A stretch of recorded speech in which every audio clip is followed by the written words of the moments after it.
The CBS Radio Mystery Theater presents...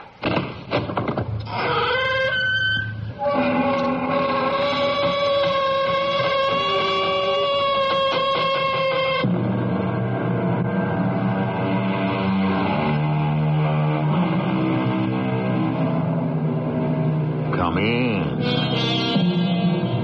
Welcome. I'm E.G. Marshall.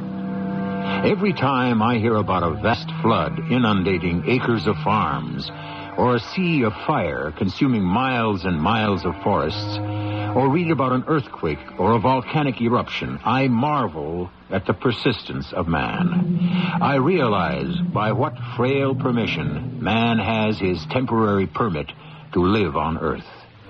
How tenuous is our grasp is borne out by the following story.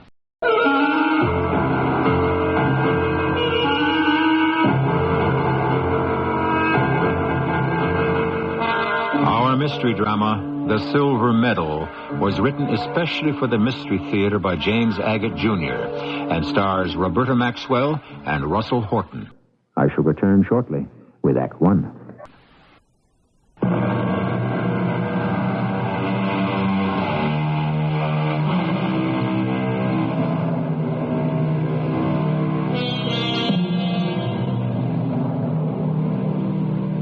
It's that crisp blue sky time of year.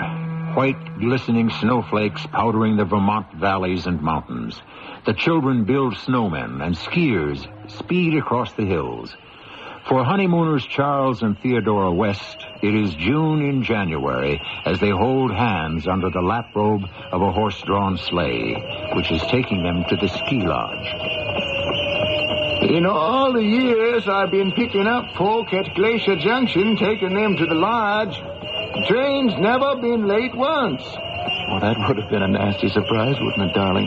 Having to spend New Year's Eve on a train. Oh, Charles, that would have been simply awful. This your first trip to Vermont? Well, I've been up this way before, but my wife hasn't. Cold enough for you? I'm used to that. Oh, I'm not. You ain't got cold winters where you come from, ma'am? I come from Mississippi, where snow is something you read about. You folks ski? Well, I do, but my wife, she's going to be learning. I told you, Charles, I'm deathly afraid of high places. You can sit there and watch me. The little lady won't like riding up in that cable car if she don't like high places. Theodora will take to it like a duck to water. What's your name, sir? Perkins. You can call me Ed. Everybody does. Whoa, Abraham. Whoa! Is this the lodge? Oh, no, ma'am, but that's the ambulance coming out of the side road. Oh, the ambulance?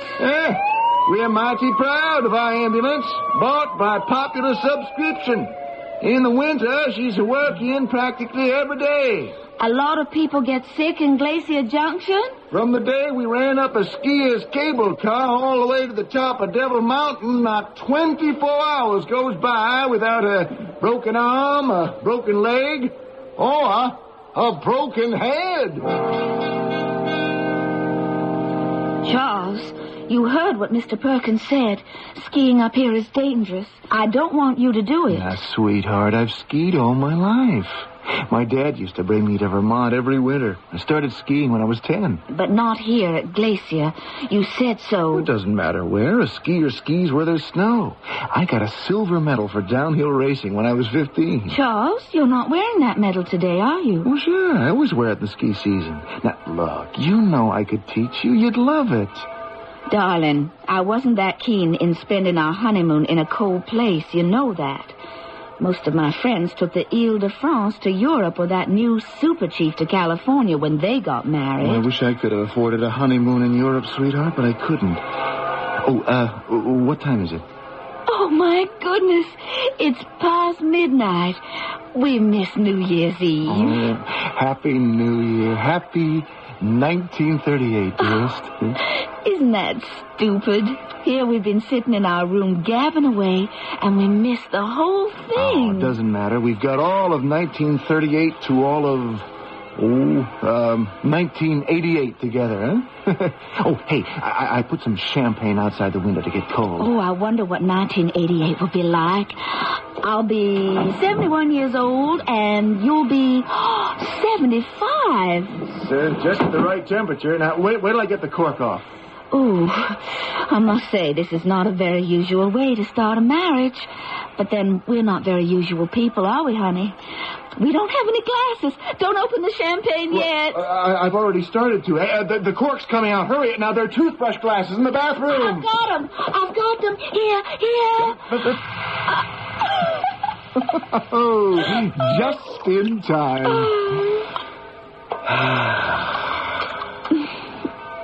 Happy New Year, sweetheart. To us, darling.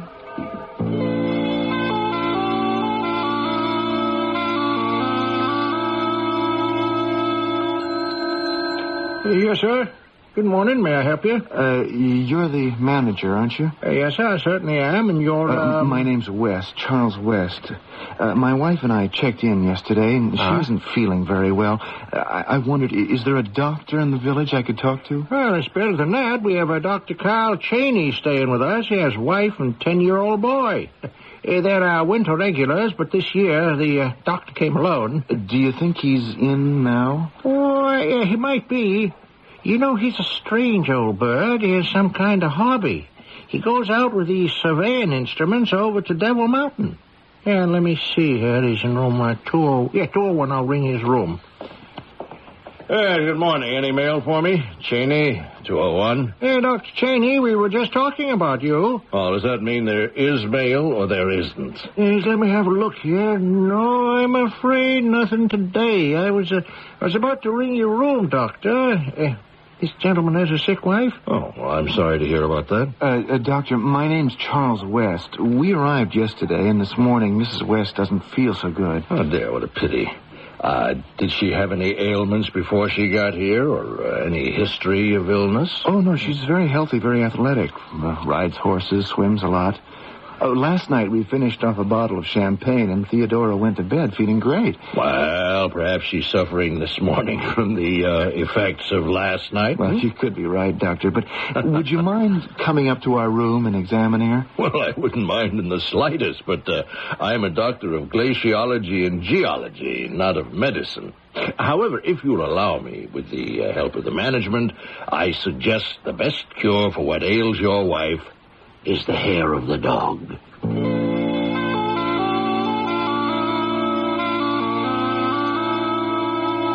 Dr. Cheney, the moment Charles came upstairs and told me about you, I couldn't wait to meet you. Well, likewise. I don't often get the opportunity to meet a Southern belle. Thank you, kind sir. Certainly anyone under 60 hasn't joined me for champagne in years.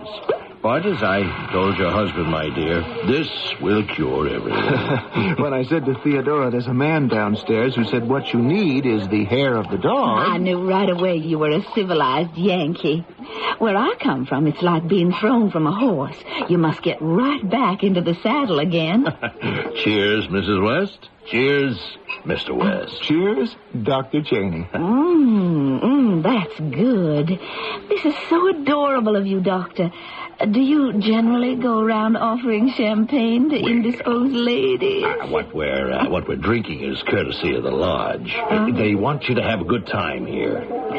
Dr. Cheney, what plans do you have for us when the bottle's empty? Oh, now, Theodora, we've taken up quite enough of the doctor's time. Well, come with me into my world. I invite you. Where is that? Oh, it's not far. Right outside. Now, the two of you dress yourselves warmly, and I'm going to show you a sight unparalleled anywhere in the world. Say, we'd love to. Theodora? I can't think of a nicer way to start the new year.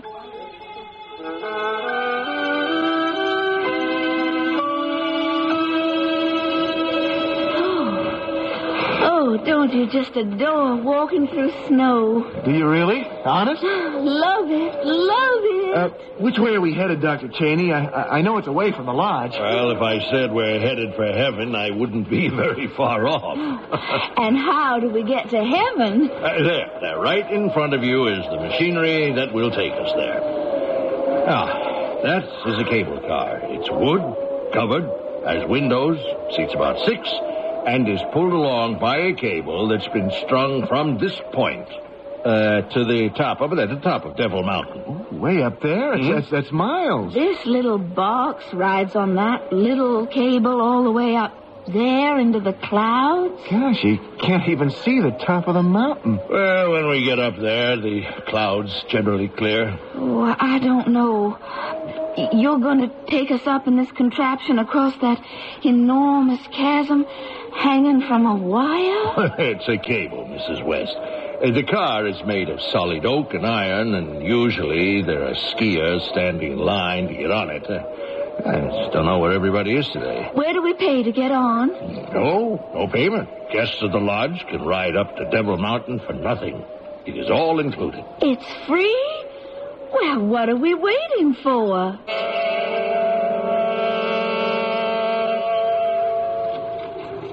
Now, just look down there, my friends, and tell me, now, isn't that a glorious sight? Oh, don't, Theodora. Not yet. She's a little anxious about high places. No, I'm not. I've just decided. I've no more fear of heights. It's gone. Oh, you're right. Oh, you look out the window. A toy town in the valley with toy houses all covered in snow. It's lovely. Now, do you know why the village we just left is called Glacier Junction? I have no idea. Because on the other side of where we're going, Devil Mountain, there is a great area left over from the Ice Age. A time when a large part of America was covered in ice. Now, that's why I come here every winter. To do what? To study it. It's the largest glacier this side of Antarctica and Switzerland. Now, I have a theory. Oh, well, what's happening? Sounds like it's coming from up there where the wheels are. Oh, my Lord. We're not going to fall, are we? Oh, no. There's nothing wrong with the cable. Nothing snapped. I can see that from the window. Well, we've stopped. How far are we from the mountain, do you think? A couple of 1,000 yards. Can't really tell because the clouds obscure everything. What's going to happen? I don't know. But I have never been in a cable car that didn't reach the far side.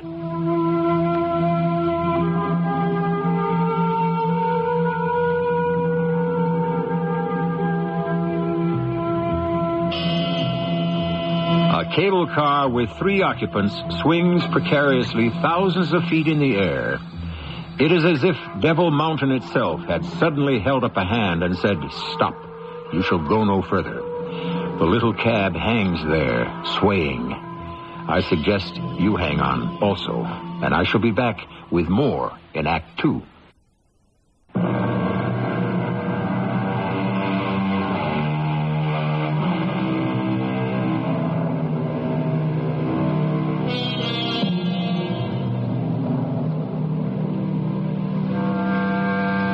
When you have had the privilege of introducing as many Mystery Theater dramas as I have, you get to know the voices of warning, of danger, and of premonition. To me, the moment that cable car stopped in midair was such a moment. I can only hope the young couple and the old geologist will make the best of it. Why isn't it moving yet? I'm getting awfully scared. How long have we been waiting for them to fix whatever's wrong? Well, I'd say a good half hour. I am not sitting here any longer. I'm going to find out what's wrong. What can you do? First, I'll open the window. Oh. Yeah, I can get through this all right. Charles, you're not going out there, are you? No, I'll be just fine. Don't you worry. Make him stop. He's climbing out the window. Let go of me, Theodora. You want me to fall? I want to take a look at the overhead wheels. I think he knows what he's doing, Mrs. West. Come on, let him go. I won't. I will not. He's not an acrobat or a stuntman. He can't climb onto the roof of this cable car. We're miles up over everything. Charles, think. Suppose you should fall. Now, seriously, young man, are you physically in good shape? He's the vice president of the accountant department. Goes to the gym every day. Now, will you please get away from me? Somebody has to do something. I'm going to go onto the roof to see if the wheels are jammed. If they are, maybe I can release them and pull us across. What's the point of just sitting here waiting for what? Once it gets dark, nobody can do anything. But you don't know anything about cable cars. Please, all we have to do is be philosophical and relax and wait. Dr. Cheney, please, help me convince him. Well, if your husband thinks he should be up there, obviously he wouldn't do it if he thought he was in danger. I think you're both crazy. I'm scared. What good will it do if Charles falls off and I'm a widow less than a week after I was a bride? Trust me, Theodora, I am not going to do anything foolish.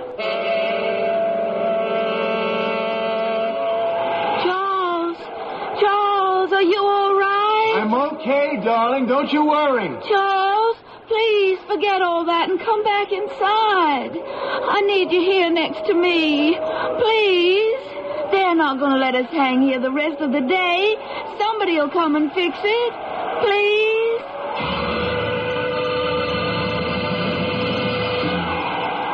How goes it up there, Mr. West? What? I said, how's it coming? I'm still trying to find out.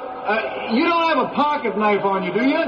No, sorry, I don't. It looks like some debris is jammed under one of the wheels. I've got a nail file. Oh. Can you use a nail file? Yes, I can. Now, I'll reach down, you reach up. Mrs. West, you hand it to him, all right? Now, where is it? It's fallen somewhere into the bottom of my bag. Hi, Theodora. Oh. No, don't do that. Charles, you're hanging upside down. The nail file. It's here in my bag. You are terrible.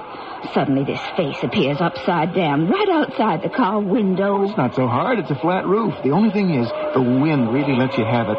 Theodora, will you hurry up with that nail file? Dr. Cheney, tell him to come back inside. I want him in here and alive. Mrs. West, he's trying to do the best he can. All right, Doctor. You give him the silly old nail file. Well, here it is, Charles. Good luck. Thanks. Well, up. Oh, look at him. You mean to say he's not showing off? I wish you'd just stop that and let the cable people take care of it. Yes, well, so do I, but an hour has gone by now, and they've done nothing. You see, Charles is our only hope. Haven't heard anything from you in quite a while, West. All okay? I've got the wheels clean, but there's no tension on the cable supposed to pull us. Yeah, well, that must be the trouble. Up at the wheel. Hey, come on down. I think you've done all you can. Is he coming down? I think so, yes. Oh, thank the Lord. I was afraid he wasn't hearing my prayers. I've done all I can. I'm coming down the same side I went up. Watch for me and pull me in, will you? Yes, we'll be watching, but take it easy. Take it slow. Where is he? What's happening now? Nothing yet. Listen to that wind. He's got to fight that, too. Charles, are you all right?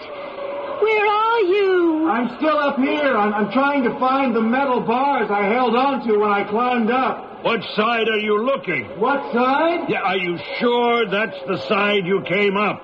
No, I'm not sure. I thought I could tell by where the window was open. I'm afraid we've opened all the cable car windows on both sides. Well, doesn't he remember which side he came down to get the nail file? That's a good point. Do you remember which side you lowered yourself to pick up that nail file? Oh, darn it, I don't. I've been around these wheels up here so often I've lost track. Well, okay, I tell you what. Are you holding on to something now? Sure, the cable. And you're on one side of the car, not the front or the back? Yes, to my right is either Devil Mountain or where we came from. But the clouds have closed everything in, so I've no way of knowing. Did he say he can't see anything? Well, neither can we. Look out the windows. The clouds have surrounded us. West, hold on tight where you are and stamp your feet on the roof. Then we'll know which side of the roof you're on. Here goes. Good, Charlie, good. Now, stay exactly where you are. There's got to be another way. I want to think a minute, okay? Anything you say, you're the doctor. Charlie. Yeah. Now, I think there's a way that's less dangerous than getting you back in here. Now, I have found some cushions. I have put them on a seat under the window you left by. Now, they slip around a lot, but Theodora is going to hold them and keep them in place while I stand on top of them, put my arm out the window, and reach up for you. Now, I think you're in the right place, so come on, get going. There, now, can you see me waving my hand out the window? Here I come. I'm so angry I couldn't get the cable car moving. Okay so far. I'm going to hold on to the roof with one hand and grab yours with the other. Can you take it, Doctor? Well, can a 65-year-old man have enough strength to support a 24-year-old with one arm? I'd say yes. I'm not worried. Okay, then. Start down. It's starting to ice up. It's pretty slippery up here. I'm easing myself down. Feet first. I see his foot. It's Charlie's foot. I can't find a toe hold for my foot. Keeps slipping off the windowsill. I thought you were going to swing your hand down so I could grab it. I got your foot. Now, don't kick me. I'm guiding it to the windowsill. Now, you feel you're standing on the sill? Yeah, I found a metal bar that I'm holding on to. I'll try to swing the other arm down to you. Ow! It's cold as ice. Oh, it's colder. Doctor, my hand is sticking to it. Well, go on. Bend your other arm down so I can grab the hand. Now, once I have got it, you are safe. Is this far enough? No, I'm reaching for it, but I can't get close enough to you. Well, that's as far as I can. Wait, I see your fingers now. Don't move. Maybe I can reach higher and grab them. My other hand's getting numb. My whole arm is numb.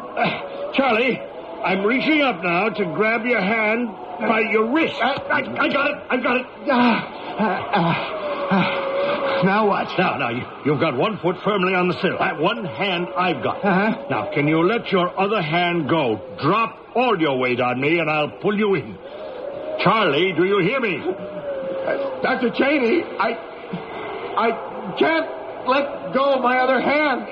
It's frozen solid to the bar. I can't get it off. Don't give up. So I see that the clouds are lifting. Now, there is some sun coming through, Charlie. Now, can you see? We'll just wait a little while, and the sun will melt that ice on the roof. How long will I have to wait? Not long, I'm sure. We're moving. They're pulling us over. Charlie, are you clear of any cables or obstructions? You're not going to let him hang there until the cable car reaches land. He has got no choice. He's frozen there. Charles, can you hang on till we get up there? I don't have any choice, honey. Well, I've hung on this long. I'm not taking any 3,000-foot dive now.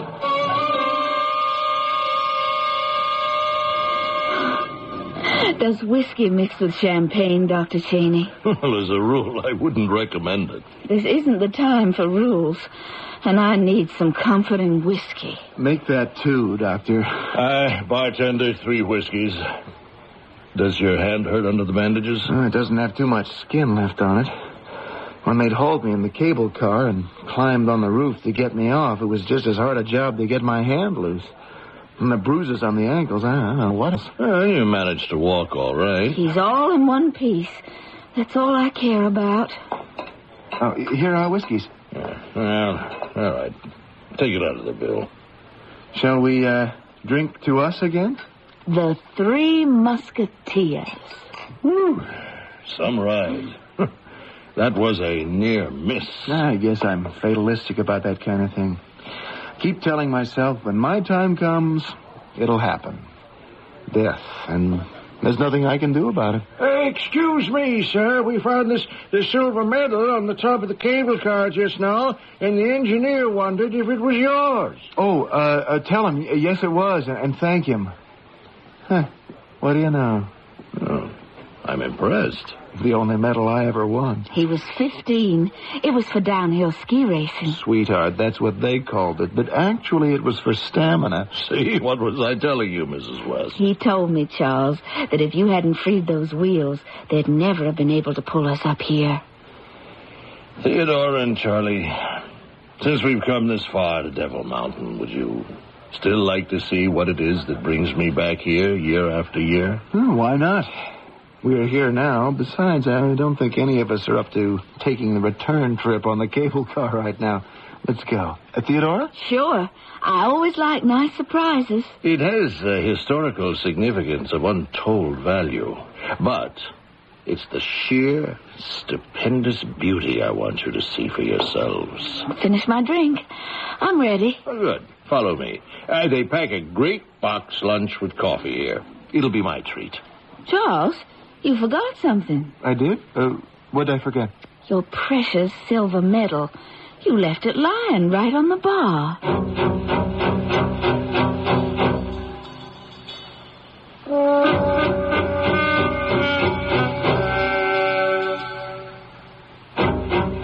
We are now on Devil Mountain, the site of a Pleistocene Ice Age glacier, which means we are within hailing distance of one of the great unsolved riddles of the Earth. What climactic changes caused these ice formations?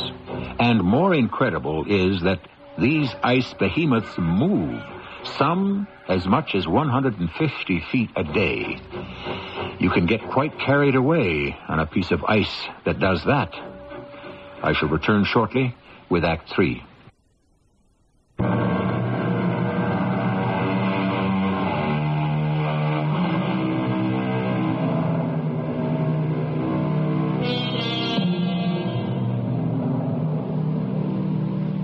As Theodora thought about it later, what a strange and unreal honeymoon it was. Leaving a sheltered life in Mississippi to come north, marry a young accounting executive, Charles, he 24 and she 21, and to spend that honeymoon in a place as foreign to her as the moon. Certainly as cold. Oh, I love walking through the snow, don't you? Charles, now that isn't fair. Dr. Cheney not only bought us each a lunchbox, but he's carrying them all. I'm used to it, Theodora. When I come up here with my wife and son, small as he loves to carry my geological instruments, so I carry the food. Oh, is this the place? Is this it? Yes, it is. About an hour's walk from the cable car. How can you tell? It's just all ice and snow to me. No. What you are looking at is a sheet of ice identical to the 5 million square miles, 8,000 feet deep glacial ice that covers Antarctica. Now, you just look at it and tell me, have you ever seen anything as magnificent? Carl is right. It's stupendous. To me, with the sun shining through those layers of ice, it's like a frozen rainbow. Carl, what does a geologist do besides enjoying himself? Well, observe and prove. That's our aim. I have a theory that the world's getting colder and glaciers could take over more and more land. You see, the snowfields are getting larger. The evaporation, compaction, weight bearing down, recrystallization. I don't know why it is, Carl, but what you're saying is making me very hungry. Isn't she terrible? Not a scrap of scientific interest. Well, why don't you two break out the lunch boxes right here? I've got some surveying to do, and I'll be back when I'm done. Carl, this glacier, now, how big is it? 75 miles long, 25 miles wide. And it keeps moving. I've got stakes I drove into it years ago that shows that. Hey, can I come see? You two go on. This sandwich is just begging to be eaten. Charlie, stay here with your wife. Have lunch and appreciate one of the greatest views ever seen by anyone who isn't a polar explorer. I'll be back in half an hour.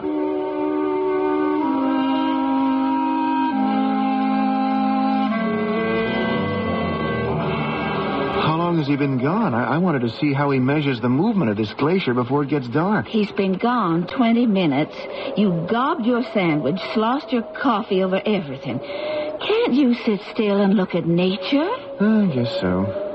Hey, did I ever show you how to hold your body for a stem Christie? If you can do that one thing well, honey, there's hardly any skiing you can't do. Charles, you don't have any skis on. Wait, just a demonstration. Now, I'm going to get on that rise over there. So I stand up, and you imagine I'm on skis, okay? Okay. I'm getting itchy for you to learn, darling. The skiing's a lot different when you share it.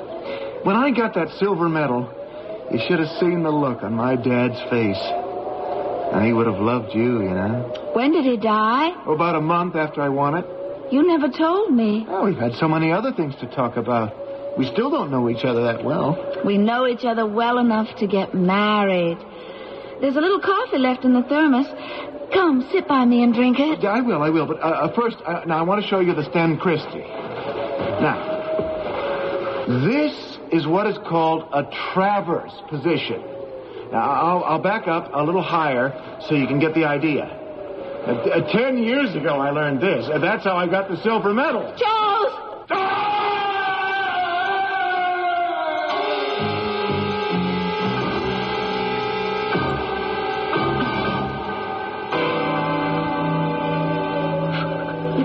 Down there, Carl. Carl, he fell. He was showing me some kind of ski position. He didn't know there was a big separation in the ice. I didn't either. I've been calling to him. He doesn't answer. I think maybe he's stunned. You think? No, Theodora. It's like a cliff.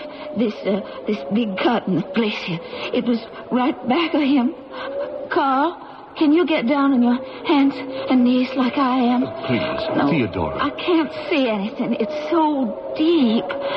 I heard him falling. He cried out something. I don't know what. And then silence. Carl, what can we do? Tell me what to do. Theodora, come back from the edge. We have to get down to him somehow. Oh, he's down there. Charles, we're coming. We'll get you out.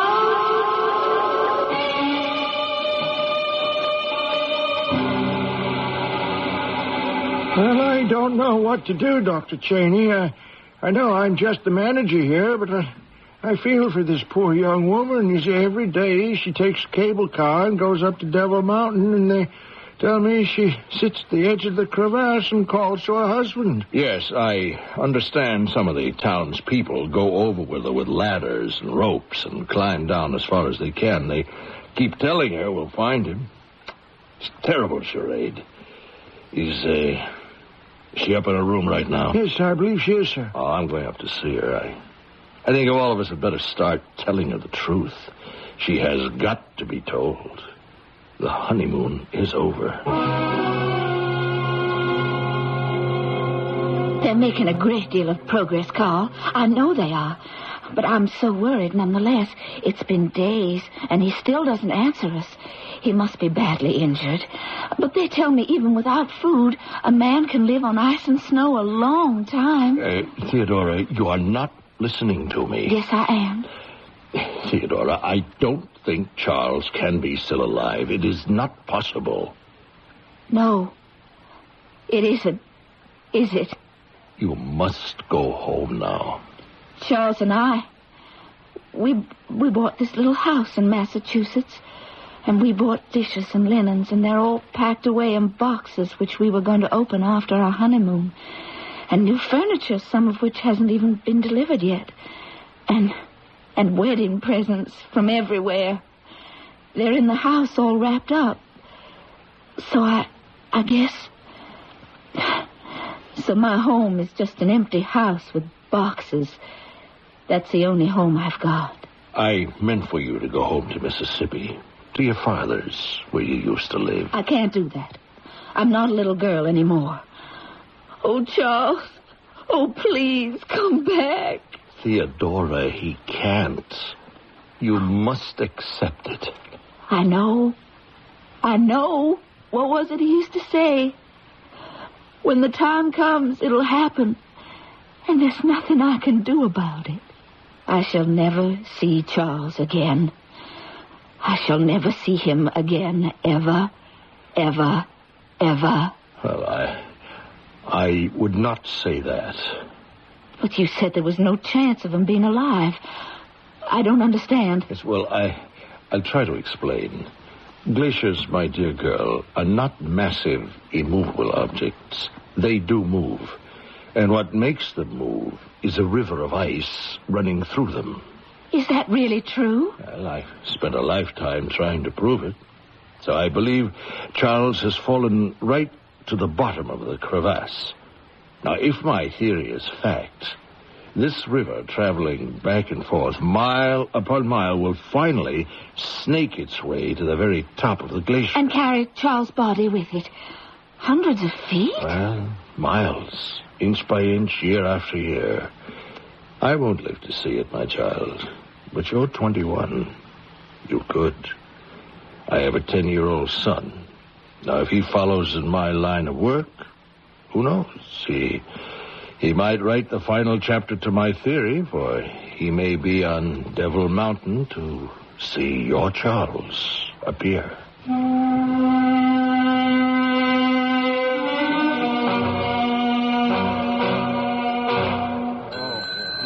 Is there anything I can do for you, sir? Aren't you the manager of the lodge? Yes, I've been for 45 years. Yeah, I thought I recognized you. You know, this place hasn't changed much in 40 years. It's got bigger.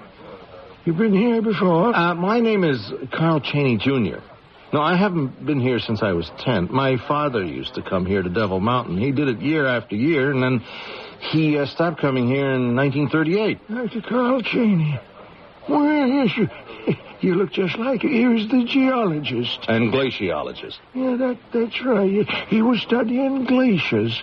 Are you in that line of work? Yes, I am. I tried to take up where my father left off, and now I'm back at Devil Mountain. I've been there a month digging away. Living there? But there ain't no houses. No, well, I carry mine. It's a big tent with everything, including the kitchen sink. It's made especially for explorers.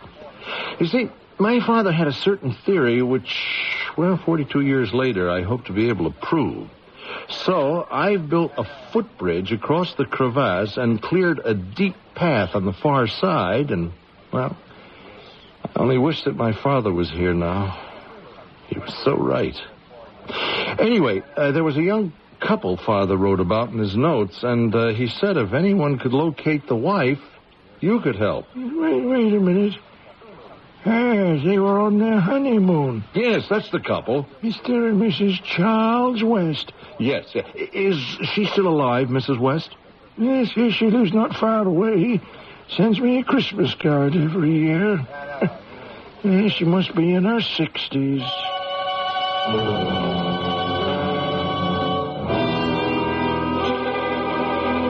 To think I've waited all these years for the son of Professor Cheney to invite me back up here to Devil Mountain. It's just like I remember. Snow and ice everywhere. Mrs. West, are you up to seeing a ghost? Not a ghost, but I am up to seeing my husband, Charles.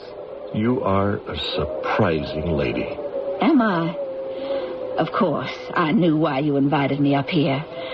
Your father told me it was possible Charles would be carried from down there all the way up to the top of the glacier by an ice river. And I have dreamed of nothing else all this time. He said it would take years, and I've waited years. Well, let's go then. You are going to see what I have been looking at every evening when the moon comes out.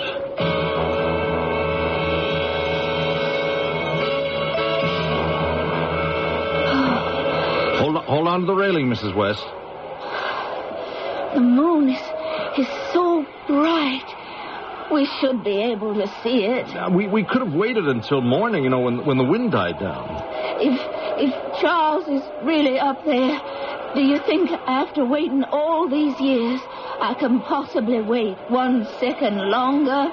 Now, as you leave the footbridge here, hold on to the cable that I've driven into the ice. Follow me forward into this space here that I've carved out. It's beautiful here. Oh, like being inside a solid piece of milky glass. And the moonlight shining through it makes everything so clear. Yes, now over here, I've cut into the path of the river. Now, it's wound its way up through here, passes, and goes on through the next glacier. What you're seeing is ice water that started dozens of years ago, way down, hundreds of feet. And it's pushed its way up and up until it's finally here. But where is that? Here, wait, I've got to chip away more along here where I can't see through the ice. Let me do it. Is this the axe? Yes. Now, Mrs. West, be careful of that ice axe. You'll hurt yourself. How do you think I've lived all these years? I've chopped wood. I can chop ice. Please, Mrs. West, please, here, let me. Come, please. I'm doing fine. I know what I'm doing. Just making it wider where the river is flowing past us. Please be careful. You could weaken the whole ice cave. Nonsense. This ice is as hard as a rock. Mrs. West, are you all right? Yes, I'm all right. But the whole wall of ice has come down in front of us. Look. Wow. He's there. It's my own darling Charles. It's fantastic. There he is, encased in ice, as though... He was just there asleep. Every blonde hair of his head. If you could only know how I feel. I mean... Think. This is how he must have looked to my father 42 years ago. Charles? Oh, darling Charles. How young he looks. How darling young. And the medal he got for skiing. Do you see it around his neck?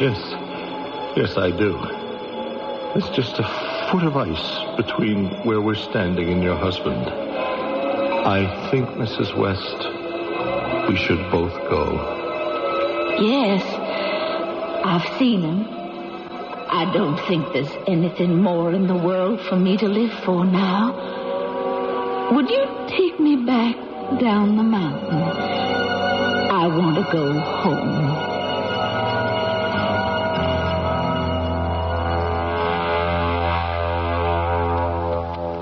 Young Charles West had actually, as the old geologist predicted, traveled in time from the bottom of the glacier to the top. Theodora West did go back to her little home, and very shortly thereafter joined her husband in death.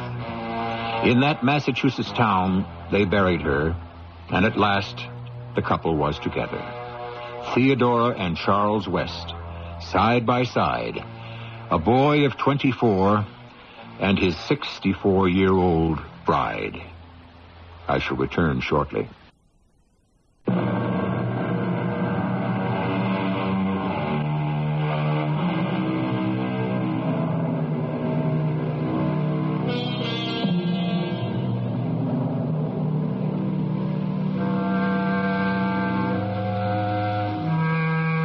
Death is a fearful thing, says a character in Shakespeare. To die, and we go we know not where. To lie in cold obstruction, in thrilling region of thick-ribbed ice. To be imprisoned in the viewless winds, and blown with restless violence round about. Unquote. Who dares tell me Shakespeare didn't write all plots and possibilities before anyone else? Our cast included Roberta Maxwell, Russell Horton, and Earl Hammond. The entire production was under the direction of Hyman Brown. This is E.G. Marshall, inviting you to return to our Mystery Theater for another adventure in the macabre. Until next time, pleasant dreams.